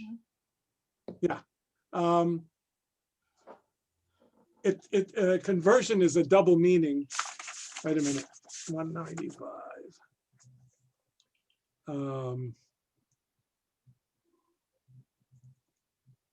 All right, I'll look at it later. I'll make a note to myself and come back to you. Thank you. It does mean conversation, but it's something else too. At 201, you're saying ABC book, which is correct way to say it. You know what it is, ABC book. Uh-huh. Oh God, but I never put together that that's why it's called ABSI. Yeah, It's it's your language primer. right. Line 206. You can bring out the word would. Its answer knows what question wants from him. Mhm. What would you have, right? Mhm. And lastly, you've got 3 sweets and you're throwing them away. So I'm inviting you to play with them. Build them or something. Build Okay. or do something, because what's he talking about? This is a place where I think it can turn a little dark, slightly dark, because you're basically an honest man. I will not practice to deceive, but I'm going to figure out how it's done, because I don't want people deceiving me. And and the whole play is back and forth deceptions. Everybody's deceiving everybody. So you're like almost a choral voice. Now, it's true that you end up being loyal to King John, and he's going to fall at the end, and you're still going to defend him. And you survive to defend his son from more threats to the throne. So you're picked a side and you're solid in loyalty to it. But everybody else is going to be betraying and going back and forth. So Gideon, yes, forgive me, but isn't he saying in 21 to 22 that deceiving shall strew the footsteps of my rising, or am I misunderstanding? no, learning to avoid deceit. No, deceit will strew the footsteps of my rising, because everybody around me is going to be deceiving. I have to learn how to see through that and avoid it. Not just avoid being deceitful, but avoid suffering from others being deceived. Great, thank you Yep. so much. Okay. Talk amongst yourselves while I look up conversion. There was one other thing, 209, Ross. Uh-huh. It's I think it's Pyrenean Oh, thank you. Pirate. Let me write that down before I. or Pyrenean or Pyrenean. I think it's P, you know. Pyrenean. Pyrenean, but you could say Pyrenean. Yeah. But in any case, it's Pyrenean. Yes. Okay, so I'm glad I misunderstood that. Shall I give notes while Gideon is looking? Yeah. Conversion, I've got it. Okay, go ahead. It could mean conversation, but it can also mean conversion or change. Hmm. So let me look at it again.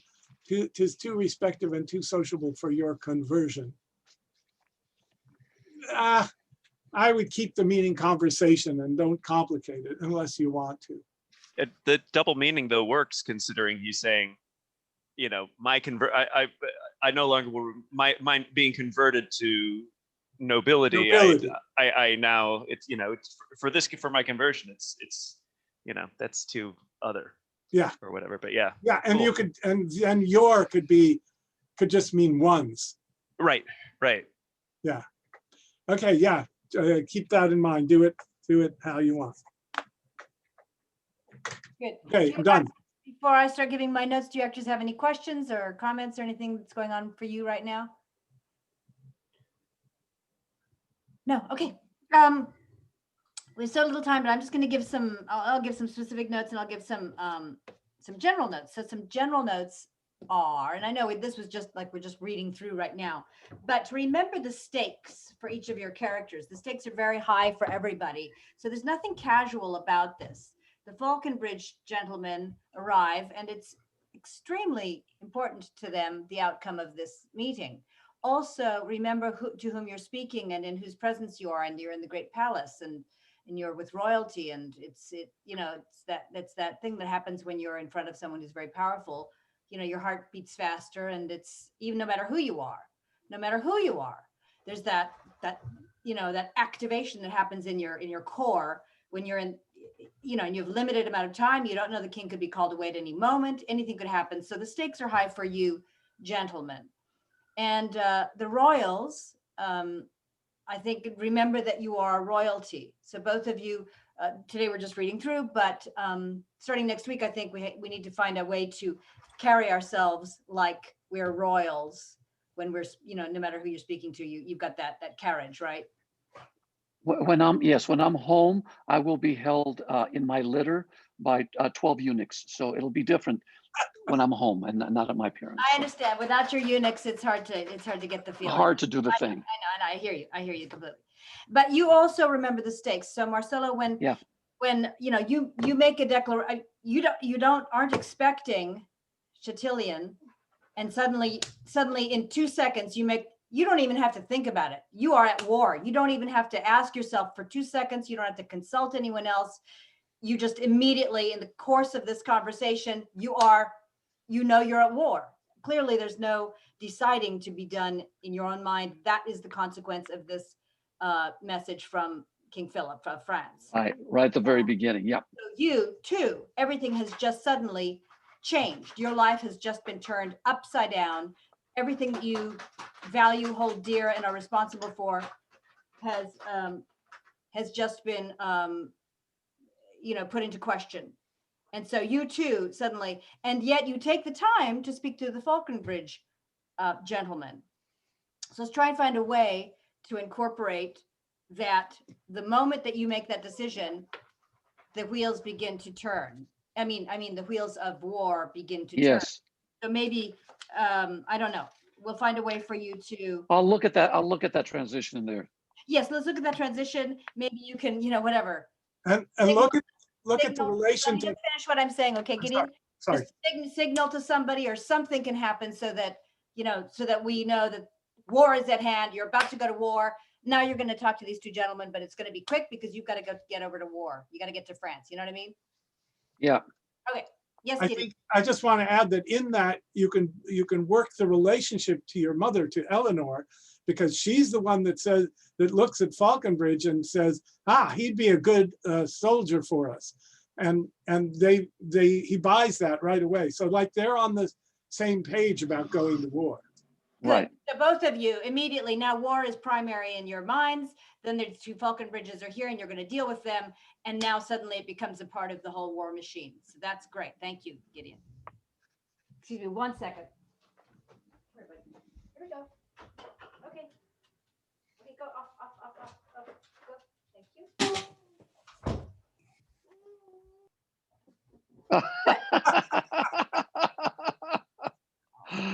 Oh, so what a funny. debut. I know. That was a Zoom bomb. Everybody remember the stakes and when they occur for you. For everyone, the paraphrasing example that I did with Madeleine, I would encourage you to do that if you haven't already done it with your part. It's always so useful just to take any line whatsoever, and to now say, CHATILLON, what would France with us? What do I mean? I beg your pardon, CHATILLON. Why has France brought you here? And then you apply those same emphases, if you can, in terms of the meter, to that line. Now say, CHATILLON, what would France with us? I mean, I don't know how, I don't know. I haven't worked on this, but you see what I'm saying? Paraphrase is always great if you have any question about how you're delivering what you might intellectually understand it, but it's different to translate it into Yeah, what does France want with us? Yes, Yeah. exactly. Now, Chantilly, what would France want with us? Now, Yes. Chantilly, what would France with us? Yeah. Yes. Yeah. And you might have suspicions about what France would want with you. So, you know. And then I think, Marcelo, just remember that you can get, emotionally activated with this presentation from CHATILLON. It might activate you emotionally to think that the king of France, without a by your leave, simply, says, if you don't do what we want, we're declaring. Yeah. Even shutting her up is more like, yeah, be quiet, mom, be quiet, because let's see what he has to say. He's already like, oh, what the fuck? Yeah. If we just, I got it. That's a good thing. Yeah.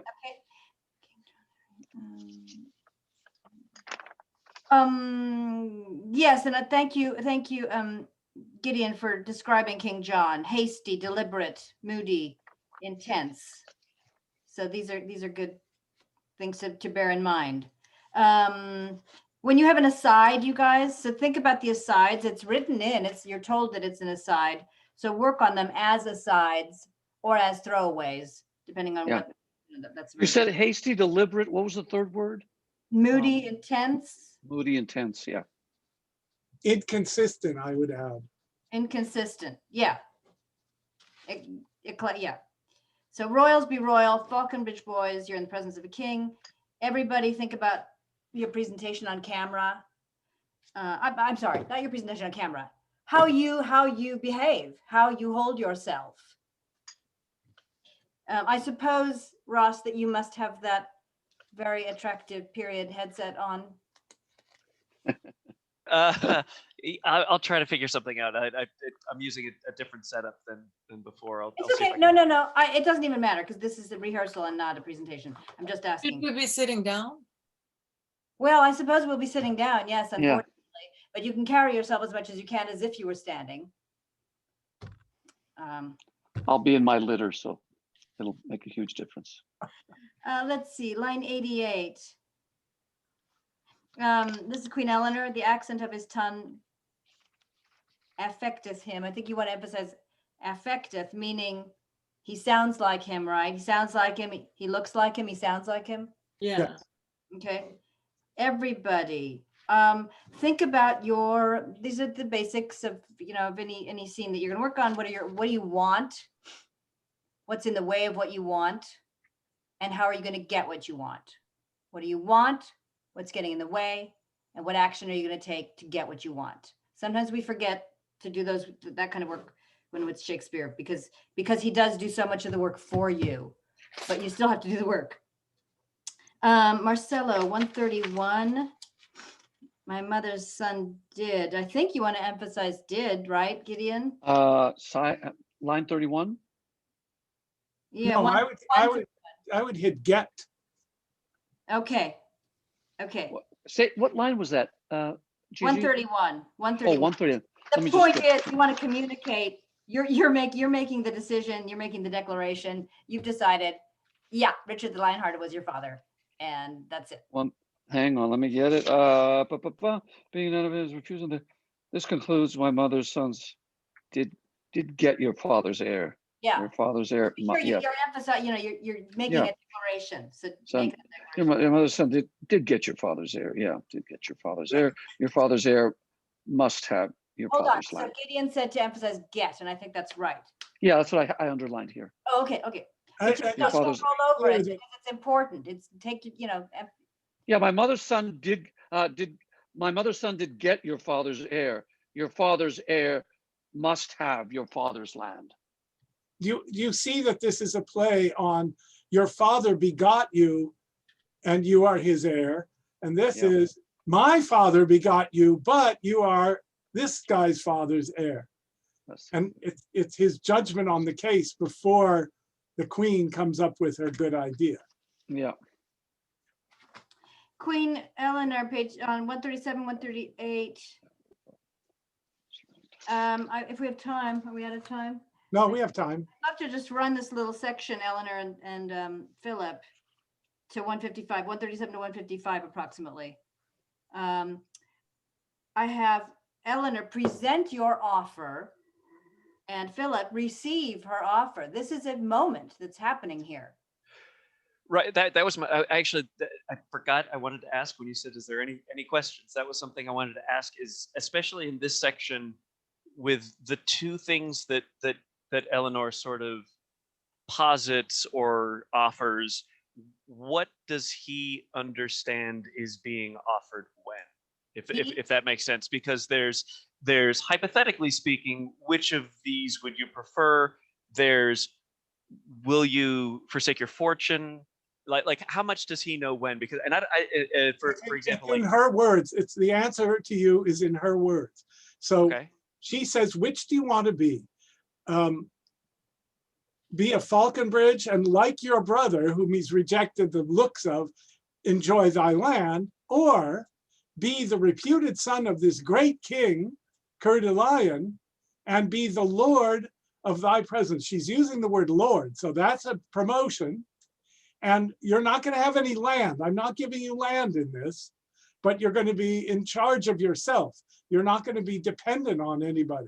You're going to be basically recognized as royalty. So this is not a hypothetical. This isn't like Angelo, Isabella, I'm just speaking hypothetically. No, which had you rather? This is an actual offer here. Okay. No, yeah, she's actually offering, but she does want to know which he prefers. And it's a test also. It's a test, right? Yes. Then why does she repeat? Why does she ask a second time in line 152? Because you have been very witty and clever and funny and saying that you want to do it. And she wants to confirm this because she's not sure that you really, do you know what you're saying? Do you mean it?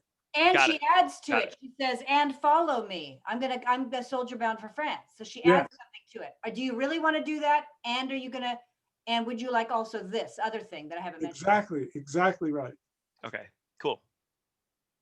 So Queen Eleanor, present your offer, and Philip receive, the stakes. Okay, let's just do that part, starting 137. Or 137. Whither hast thou rather be? A Falconbridge, and like thy brother to enjoy thy land, or the reputed son of CHATILLON, lord of thy presence and no land besides? Madam, and if my brother had my shape and I had his, Sir Robert's is like him, and if my legs were two such riding rods, my arms such eel-skin stuffed, my face so thin that in my ear I durst not stick a rose, lest men should say, look where 3 farthings goes, and to his shape were heir to all this land, would I might never stir from off this place. I would give it every foot to have this face. I would not be Sir Nob in any case. I like thee well. Wilt thou forsake thy fortune, bequeath thy land to him, and follow me? I am a soldier and now bound to France. Brother, take you my land. I'll take my chance. Your face hath got £500 a year, yet sell your face for 5 pence, it is dear. Madam, I follow you into the death. Nay, I would have you go before me thither. Our country manners give our betters way.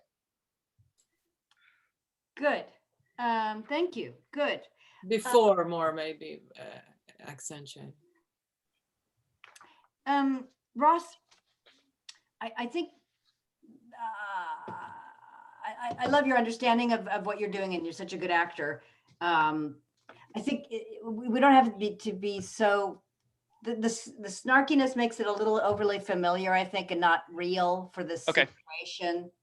Do you know what I mean? I do. We know what you're saying. We hear you, and it'll come out. It'll come through anyway. It just has. I think it can afford to be a little more subtle. Great. You're just landing it hard. You don't need to land it so hard. I just want to reinforce what you said about stakes, because he's witty, but he also is being raised to a high position, and it's exciting for him and important.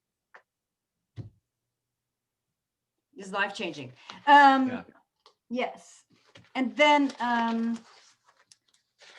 Ross, for your big speech, what did I want to say?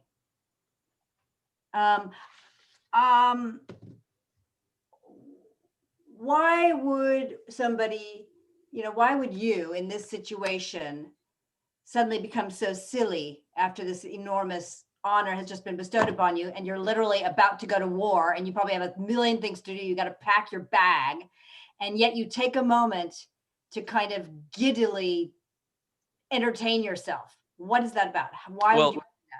I have to imagine this is a huge tension break for him when all of the. I think I'm too, like you said, snarky in that last thing, but too, even though he's being humorous, I think I've been playing it too familiarly. That's the right word. And so probably this is the big moment where it's like, I'm finally alone with all of you, and I can talk about all of the crazy things I'm experiencing right now. And so there's part of that, and he's just made this huge decision that is catapulting him into danger, battle, a completely new life. But also there's something about Richard's spirit that is in him, and so he rises immediately to the occasion in battle. So I've talked around what you asked me a whole bunch, and I'm forgetting exactly what I'm supposed to. No, you're completely understanding it, and Okay. you're the one who said it's a tension break, and that begs the question then that there's a lot of tension in the previous scenes for you, right? Which and I need to find. You're a master of conversation, and you're a master of presentation, and so on. But the tension is there, Right. So have that for yourself, so that there's something to break afterwards. And this is an interlude because you're also on your way to war any minute now. So you speak very quickly and you do everything quickly. So that's not an issue. Pace is not an issue. But sometimes we're on our way somewhere and we just have to stop and say something anyway. We're going to say what we're going to say, but we have to feel that you are on your way. Do you know what I mean? Okay, great. It's not like, no, I'm going to do this. It's like, I'm on my way here to do this, but I'm going to just talk for a second. Does that make sense? It does. Thank you. And, Yeah. you actors, forgive me, but as I prefer you to use the first person if you can bring yourself to do that for your characters. I think it. I helps, see. It helps you guys. It helps me, and I think it'll make us. It's clearer, and I think it helps you to identify with your character. Okay, that's all I have for tonight. I'm so excited. I can't wait to work on this again next week. Yeah, and if you have any questions, you can contact, I suppose, Gideon or me. Certainly Gideon for, but copy me. If you email Gideon, please copy me so that I can be kept in the loop of what's figured out. Yes, and I'll copy you too on any response. Thank you, Gigi and Gideon. That was a lot of good insight into the bones and the skeleton of the scene. It's very cool. Good. Nathan, if you're still there, I'd love you to come back, and anybody else who remains, love to see who's been there. Yeah, and if people who have been observing have any questions, about the process of what they've seen, or they have any further questions, anyone who has time to hang out or wants to field any questions, this could be an opportunity to do that. So yeah, we just can kind of open that up for those observing, or jump in if you have a question. One of the great things about this rehearsal today was I hadn't quite realized that the stakes were always high, but I hadn't realized really how high they were because of the impending war. They're rushing off. He takes a moment to sort this other, do his kingly thing of split the babies in half and make his judgment. But that the underlying go off to France to kick some ass wasn't as apparent to me as I was looking at it. Thank That you. was great. And lose thousands and thousands of men any moment now. Yeah. I want to mention something that I've observed from a number of the rehearsals, and Jeffrey brings this up occasionally, which I think is a great point, and I think it speaks to what you were saying a little bit earlier, Gigi, for King John, is that Jeffrey says he looks for the moments where a speech could end, where the scene could end. and then something decides to, the character decides to, they want to go on, they decide to speak further. And so just the point you were talking about of like that John is very clear about we're going off to war and then we're going to quickly deal with this. And then suddenly they get wrapped up in this whole other discussion. I think it's a really cool thing to explore for certainly John and ELINOR to kind of have this scene where they think they know where it's going. And then suddenly Shakespeare takes it in a totally different direction. So I think that's just really fun because to John explore. is, I mean, John is, all of a sudden it's touching all these points of succession and all this thing in his life and his world, of his family world. So that all of a sudden discussing this with them might get him, I mean, he's got stuff going on in his own head about succession. Right. And, And it's a tenuous hold on the crown too. right. Yeah. It's tenuous. Right. And it's the classic, kind of a scene thing that it probably never happens that two random guys walk in and they're talking about something that affects, your family. And so it's just like, wait a second, this never happens. What is going on here? Yeah, I got to attend to this.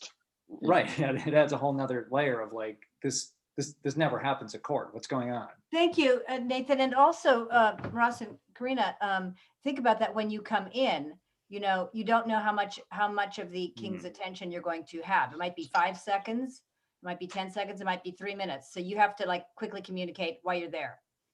And, He and, might go, I don't have time for this, goodbye. and what he says is going to determine your entire future life. Right. No pressure. Right. And I'm Yeah, inconsistent. Right. Yeah, Gigi, that reminds me of like, and the Duke orchestrates this in Measure for Measure, but he tells Isabella, we'll go to the Duke, and he kind of waves her off, and she continues to be prodded to, no, implore him. So it's that kind of, it's a similar thing, but now from a different perspective. How much attention are you going to get from the king? How much is he willing? I think that's a great point too. You got in the room. You got in the room. Right. That's already, you're already there. And you only got in the room because you're the sons of Falconbridge, yeah. Lord. Yeah. Yeah.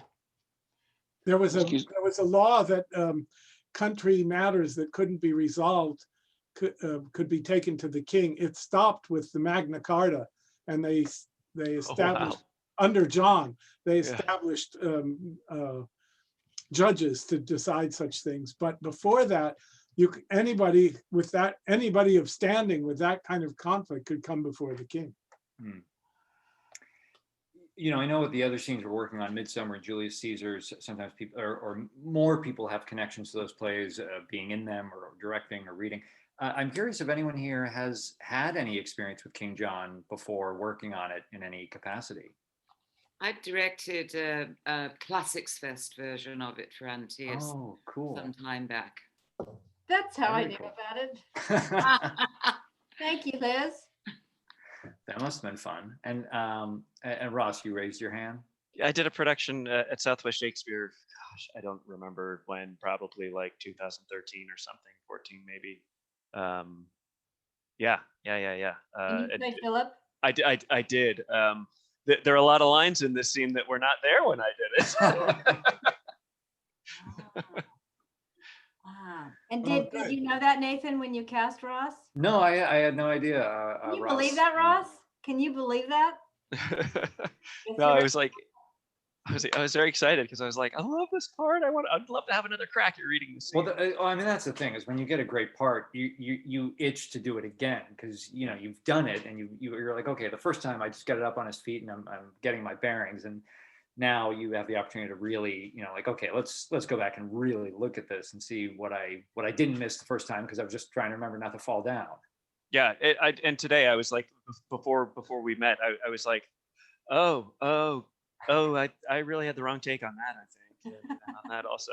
So and just I was just gonna say that, and in fact, at the end of just to put a pin in it, that the end of that last speech, I've gone back and forth for years on some of what the actual grammar is, and so one of these rehearsals, when we have some time to just devote to that speech, I'd love to work with Gigi and Gideon on actually getting really specific with certain sections, with exactly like how he feels and what's saying and how that grammar is working, because I can feel my language turning into that kind of, when suddenly like the English goes away and it's like the comprehension's not quite there for me as much. So that's just something that I'm just throwing out now. Let's set up a meeting where we can work through it line by line.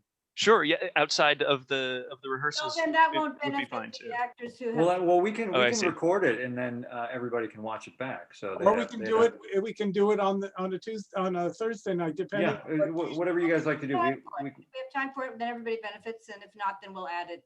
We'll add it in. Yeah, Meantime, great. Roger, you continue to do your own exploration. We'll set it up. Thanks, guys. Madeleine or Corinna, your first night part of this. If you guys have any thoughts, you don't have to, but just curious to hear your experience diving into the play. I was not very familiar with this play. I've seen, I think, almost all the histories, but not this one. So it was new. And I was honestly a little terrified when I first came, but I felt like I learned a lot. I really going all the way back to college, where it's just like, what do you want? What's in your way? What are you doing with this scene? Just refocusing on that. So yeah, and I really enjoyed listening to everyone else in your conversations too. And I put you with the nice group. Those other nights are just horrible people. So I put you with the nice people. So that's why you lucked out. I appreciate that. I heard that. Who was that? That was Maggie, who's in our midsummer scene. So there are still unseen people here. Yes, yeah. You have. Yeah, I don't have the living room for it tonight. Okay, no worries. All right, Nathan, we should let people go. Yeah. That's fine. I mean, as I've always said, it's like I'm giving you the keys to the theater. You guys can stay until 4 a.m. if you want and just keep working on this. But No, I've got to go. But yes, some people would like to get out of here at this time. So Yeah, I gotta go too. I wanted to say it was new to me too, and I'm seeing Gideon tomorrow at 12. So Gideon, yes, yeah. Yeah, I will sort out a lot of my questions then. So Good. I'm looking forward to that. We'll Yeah, work we got tomorrow. That's good. Yeah, we got some tech sessions tomorrow.